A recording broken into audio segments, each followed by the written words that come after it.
Kasado na ang pagbisita ni Pangulong Ferdinand Marcos Jr. sa Estados Unidos para sa isang official visit mula July 20 hanggang July 22, 2025. Si Pangulong Marcos ang kauna-unahang ASEAN Head of State na inimbitahan ni US President Donald Trump sa White House mula nang manungkulan si Trump ngayong taon. Sa pre-departure briefing sa Malacanang, binanggit ni DFA Assistant Secretary for American Affairs Raquel Solano na kabilang sa mga pangunahing aktibidad ng Pangulo ang bilateral meeting kay President Trump at hiwalay na pulong kina US State Secretary Marco Rubio at Defense Secretary Pete Hegseth. Layunin pagbisita na palalimin ang ugnayan ng Pilipinas at Estados Unidos sa mga usaping pang-ekonomiya, seguridad at diplomatic cooperation.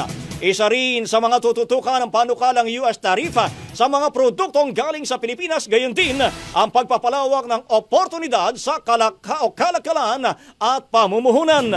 Ayon pa kay Solano, pagdating ng Pangulo sa Washington DC sa July 20, agad siyang sasalang sa briefing kasama ang mga miyembro ng delegasyon mula sa kanyang gabinete.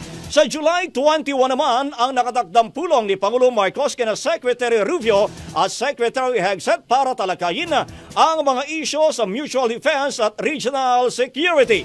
Gaganapin naman sa umaga ng July 22 ang bilateral meeting ng Pangulo at ni President Trump sa White House. Pag-uusapan dito ang mas malalim na kooperasyon sa ekonomiya at depensa, mga regional at international issues at pagpapatibay ng people-to-people ties.